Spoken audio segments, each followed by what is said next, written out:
Isso aí, meus queridos, bom dia a todos. Muito obrigado pela presença. Horário de verão não é fácil, né, no comecinho até se acostumar, mas muito importante para economizar dinheiro no país. Por incrível que pareça, as pessoas às vezes não entendem o motivo disso. Né? Eu vejo no Face às vezes o pessoal falando, porra, isso não ajuda nada. As pessoas pensam que às vezes, pô, horário de verão, né? Ninguém vai ligar mais ou menos aparelhos em casa porque é horário de verão ou não. Tudo bem? O detalhe é quando a gente liga esse aparelho, né? Vai mudar o momento do dia em que a gente liga esse aparelho. E aí não vai mais coincidir com a necessidade de iluminação no começo e no final do dia. Isso faz com que, por exemplo, a gente precise queimar menos carvão, né? Usar menos usinas geotérmicas para abastecer o país. A gente usa mais hidrelétricas, deixa, né, o sistema um pouquinho mais econômico. E 1% que seja num país continental como o nosso dá toda a diferença. Então nosso dever de cidadãos é simplesmente trabalhar mais cedo, sem reclamar. Coisa linda! Uma bela manhã para aprender física. Então o vestibular pode questionar essa história, né? Alguns vestibulares começam bem justamente no momento da mudança do horário de verão e pode te perguntar se faz sentido ou se não faz sentido. Né? Os caras que estudam o assunto profundamente, que não são os físicos, são consultores em energia, são categóricos, economiza muita grana. Acústica estuda o som, cara, pelo caderno que eu vi dos colegas, aí a gente já viu muita coisa. Vou fazer só uma revisãozinha rápida. Som, onda mecânica longitudinal. Tem que saber o que é som então, né? Onda mecânica longitudinal audível. Mecânica quer dizer que precisa de material, sólido, líquido ou gás para existir, não se propaga no vácuo como as ondas eletromagnéticas. Longitudinal significa que a direção de deslocamento e a direção de vibração não são transversais, ó. Elas são paralelas. Onda longitudinal. Só por ser não longitudinal, valeria a pena tu lembrar que não é polarizável.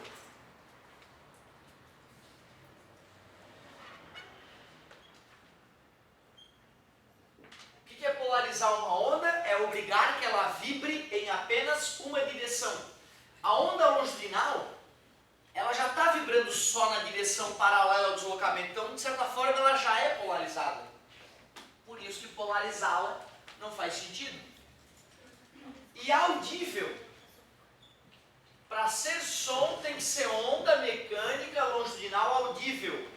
E quando a gente diz que ela é audível, se definiu o que é audível e o que não é. Audível depende da altura do som. Cuidado, não confundir altura com intensidade. No dia a dia a gente usa a palavra altura como intensidade. É um erro, o vestibular vai botar o dedinho nessa ferida da galera. Então cuidado, a altura é frequência. A altura é frequência. Intensidade sim, que é o volume.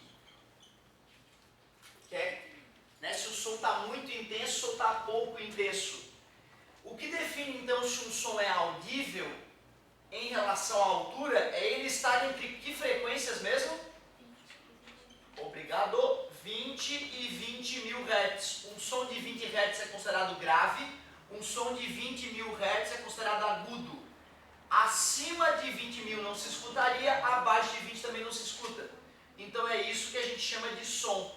Acima de 20 mil, ultrassom, as aplicações algumas vocês conhecem. Abaixo disso, infrassom. Obrigado. Então nós estudamos em acústica essa partezinha aqui, o som. Quanto mais próximo de 20, a gente diz que é grave. Quanto mais próximo de 20 mil, a gente diz que é agudo. Som alto, então, é um som agudo. Som baixo é um som grave. Não confundir com intensidade.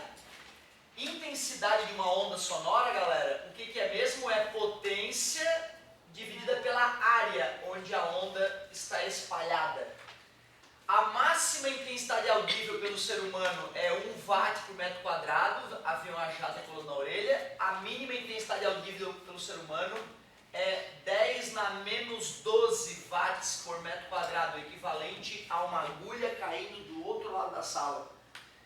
Como essas diferenças entre a máxima e a mínima intensidade audível são absurdas, a gente calcula o nível de intensidade sonora, que é 10 vezes o logaritmo decimal da intensidade que eu quero medir, dividido pela mínima intensidade audível. É assim que a gente obtém o nível de intensidade sonora em decibéis.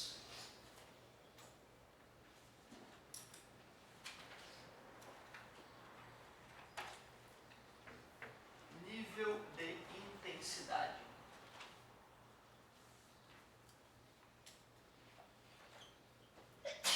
Revisãozinha dos principais pontos de acústica. Tem alguns aspectos, eu acho, uns 2 detalhezinhos que eu talvez não tenha comentado e eu quero poder comentar agora. Eu não lembro de ter falado para vocês o que é uníssono. Cheguei a comentar com vocês o que era uníssono? Comentei? Ah, coisa boa. Uníssono, então, 2 sons estão exatamente com a mesma frequência no mesmo ambiente e parecem um único som. Então, uníssono. Quando mais de um som está se propagando no ambiente, porém a frequência é idêntica. Então eles parecem um único som, uníssono. Nós vimos também, então, provavelmente, que se 2 sons estiverem com frequências muito próximas um do outro, a gente vai dizer que vai ter uma interferência naquele momento. E aí vai rolar um batimento. Batimento, então, é o som que se escuta entre 2 sons com frequências muito próximas. E parece, então, que eles começam a oscilar um em cima do outro. Dá uma batida entre os sons. Batimento, nome justo. E também vimos que, nesse caso de batimento, a gente pode calcular tanto a frequência do batimento, que nada mais é que a diferença entre a frequência das ondas que se propagam naquela região, como também podem nos perguntar qual é a frequência resultante da onda, que aí na verdade é a média das frequências desses sons que estão se propagando naquele momento. Beleza, eu achava que era esse comentáriozinho que faltava falar, mas não, já que nós falamos, está bem completa a história. A título de revisão, então, eu recomendaria que nós lembrássemos que existe aquele famoso tempo de persistência auditiva. Tempo de persistência auditiva. Esse tempo de persistência auditiva é, na verdade, próximo de um piscar de olhos, 0,1 segundo. E é justamente o que define se tu vai escutar eco, reverberação e reforço sonoro. Então, eco, reverberação e reforço sonoro.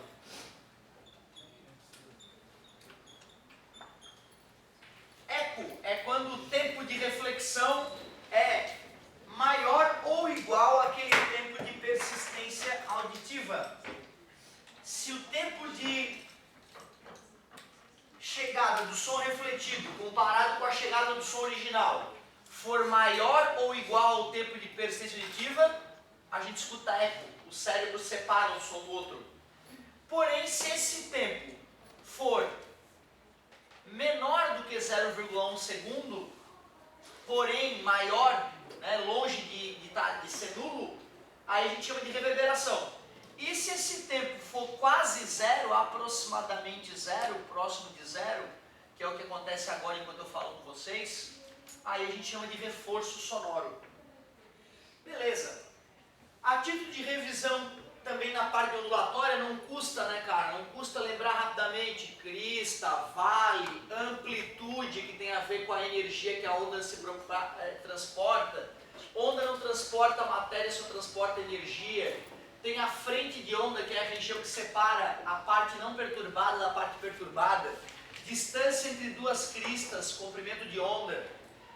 A onda demora um certo tempo para completar uma oscilação, que é chamada de período. E tem um certo número de oscilações que ocorrem em uma unidade de tempo, que a gente chama de frequência. Período, tempo para completar uma oscilação. Frequência, número de oscilações executadas em uma unidade de tempo. Claro que período e frequência, um são inverso do outro. a onda avança lambda metros a cada oscilação completa.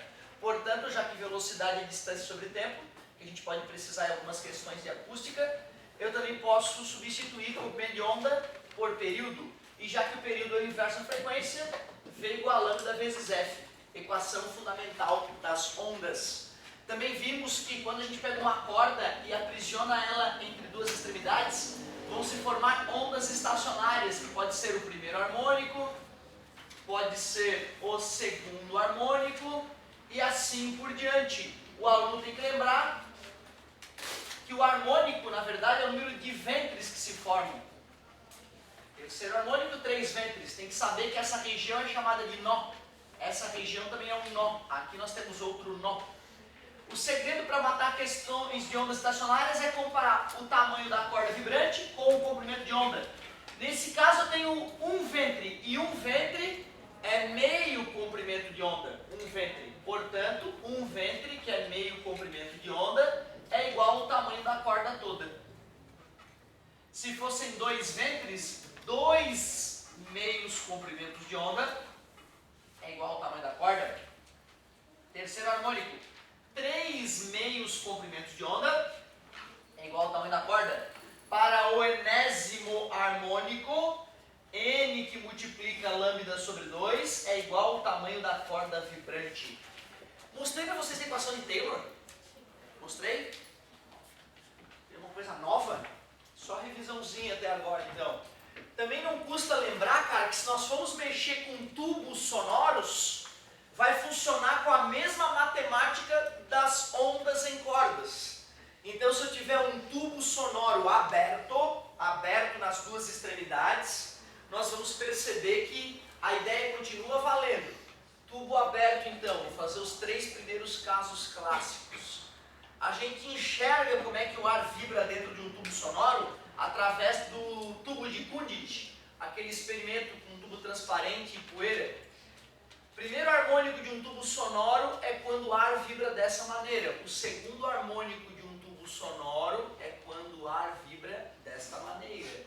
O terceiro harmônico de um tubo sonoro é quando o ar vibra desta maneira.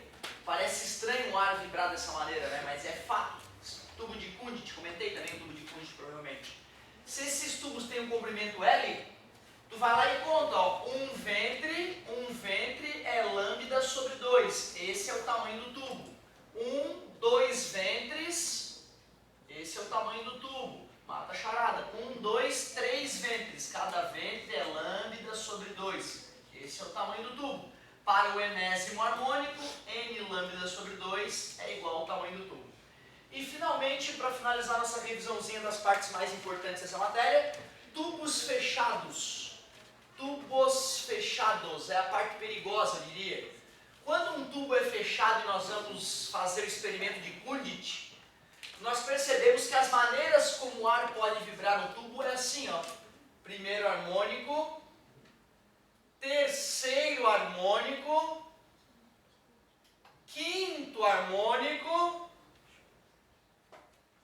sétimo harmônico.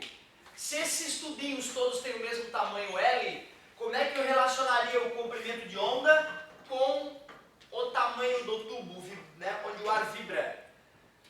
Se um ventre é lambda sobre 2, parabéns. Então, se um ventre é lambda sobre 2, cortando o ventre ao meio, eu obtenho 1/4 de lambda sobre 4. Portanto, tu conta quantos meios ventres existem, multiplica por lambda sobre 4 e iguala ao tamanho do tubo. Faz a cesárea, era a piadinha tosca, 1, 2, 3, 3 meios ventres, lambda sobre 4, é igual ao tamanho do tubo. Faz a cesárea, 1, 2, 3, 4, 5.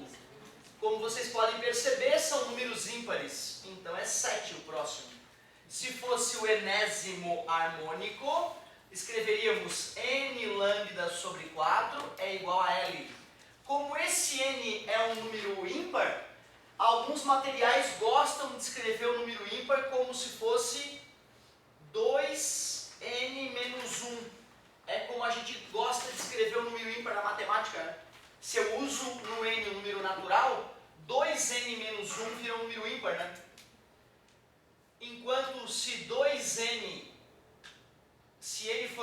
natural, o 2n vira um número par. Aceitável isso? Então é assim que a gente escreve genericamente, não, um número par, é assim que a gente escreve genericamente o número ímpar. Estou te avisando isso, porque se tu vê algum livro que no lugar do n tem 2n menos 1, não fique chateado. É normal isso acontecer também, não está mudando nada na física. Cara, também falamos de efeito Doppler, né? Certo? Também falamos de efeito Doppler, pelo que eu vi no caderno da galera.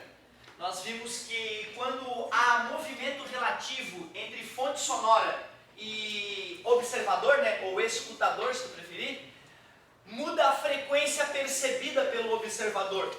A frequência percebida pelo observador é a frequência emitida pela fonte que multiplica velocidade do som mais ou menos velocidade da fonte ou do observador mais ou menos velocidade da fonte.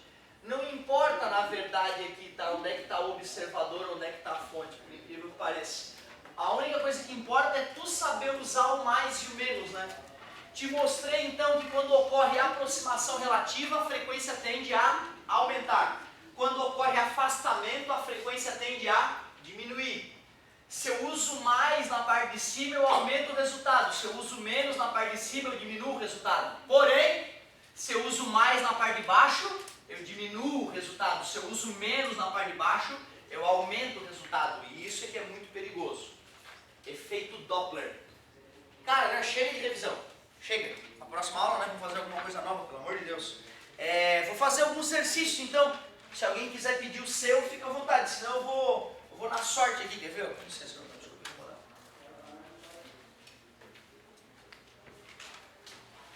Deixa eu dar uma olhadinha aqui na nossa parte da matéria que fala dessa ondulatória. Ah, meu Deus, coisa linda. URGS! Já tem um da URGS aqui, ó. Para ver se a nossa revisão foi boa. Página 224, exercício 268. Eu acho que eu não fiz esse ainda, né? Olha só que caderno bonito, todo rabiscado. Isso é muito bom sinal. Isso não tem como dar errado. Fez um monte de exercício em casa, tirou as dúvidas. Vai comemorar nesse final de ano. Coisa linda. URGS 2005. O oboé é um instrumento de sopro que se baseia na física dos tubos sonoros abertos. Um oboé, tocado por um músico, emite uma nota dó, que forma uma onda estacionária representada abaixo. Então tu vê, ó, ele disse que o tubo desse oboé, ele representou com uma pontilhada aqui a parte de cima. O tubinho está aqui na vertical, uma pontilhada na parte de baixo. E ele desenhou a onda com 1, 2, 3, 4 ventres. 4 ventres o cara fez. A gente pode separar aproximadamente em 4 espaços de mesmo tamanho aqui, né? Para usar como guia essas partes. Ele fez uma das ondas pontilhada. Ele fez uma das ondas pontilhadas e a outra com linha cheia. Isso é honesto, para mostrar que a onda veio, né, numa dessas posições e se refletiu. Então uma das ondas é a onda refletida já. Ele falou o seguinte: sabendo que o comprimento do oboé ele disse que esse tamanho todo aqui é L igual a 66,4 centímetros. Quais são aproximadamente o comprimento de onda e a frequência associada a essa nota? Ele quer saber qual é o comprimento de onda e qual é a frequência dessa nota que ele emitiu com este instrumento. Pois é, se eu quiser achar o comprimento de onda em centímetros, eu até posso usar em centímetro. O que eu não posso é misturar isso em centímetro com uma outra grandeza em metro que esteja no problema. Então, nesse caso, como as respostas estão em centímetros, não haveria problema já usar em centímetro. Boa colocação. Ele ainda falou que a velocidade do som no ar, né, é igual a 340 metros por segundo. Então, peraí. O segredo que a gente acabou de ver de tubos sonoros era contar os ventres. 1, 2, 3, tem 4 ventres. E cada ventre representa meio comprimento de onda, lambda sobre 2. E esses 4 ventres completam o tamanho do tubo todo, que é 66,4 centímetros. Se eu usei centímetro, eu vou obter a resposta em centímetro. Vou simplificar por 2 aqui, denominador e numerador, e vou dividir ambos os lados da equação por 2. Ou está multiplicando, passa dividindo. Se tu se sente mais confortável, não tem problema algum. Desde que feito com carinho. Então achamos o comprimento de onda. O comprimento de onda é de 33,2 centímetros. Mas ele também quer a frequência. E agora, para achar a frequência, a gente usa a equação fundamental das ondas. V igual a lambda vezes F. A velocidade do som no ar, ele me falou, 340 metros por segundo. O comprimento de onda nós vimos que é 33,2. Vamos calcular a frequência. Pois não. Ah, garota! Isso aqui está metro por segundo. Isso aqui está... É o que eu acabei de falar para a colega, né? O único problema é a gente não converter agora. A nossa sorte é que se nós fôssemos continuar, daria um pouco mais que 10, né? Se tiver 10 na resposta, eu iria arrombar. Não, ó, sorte. Se esse cara é um cara do mal, ele coloca esse gabarito, né? Toda a razão. Então, se isso aqui é metro por segundo, isso aqui é centímetro, não vai funcionar. Eu vou transformar de centímetro para metro, dividido por 100. Toim, toim. Então, 2 casinhas para a esquerda. Parabéns pela atenção. 0,332 igual a F. E eu não fiz de propósito não, entendeu? Eu ia errar mesmo. Estou distraidão, estou tranquilo.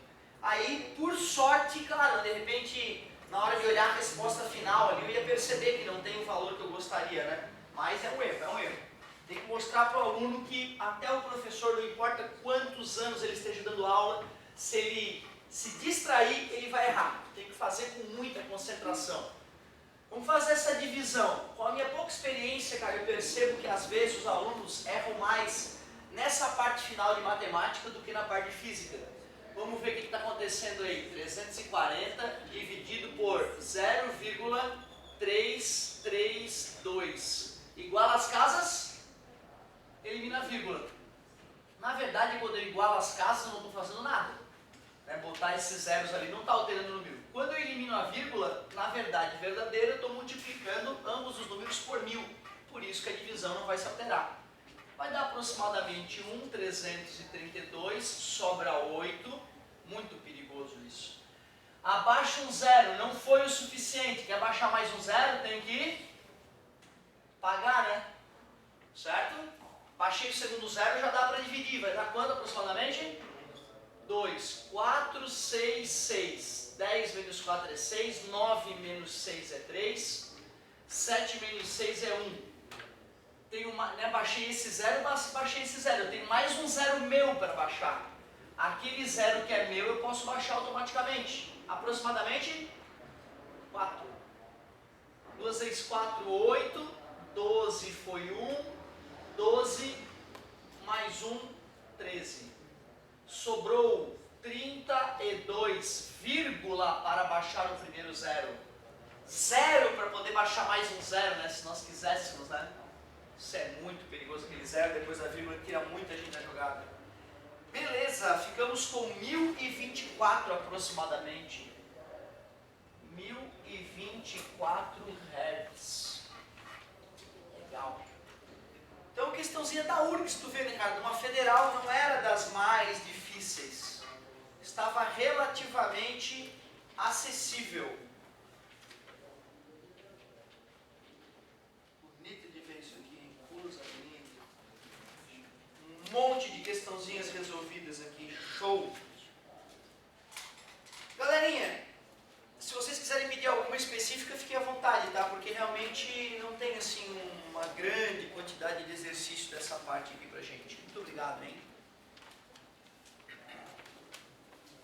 Nós chegamos a falar de difração e de difração, cheguei a comentar com vocês?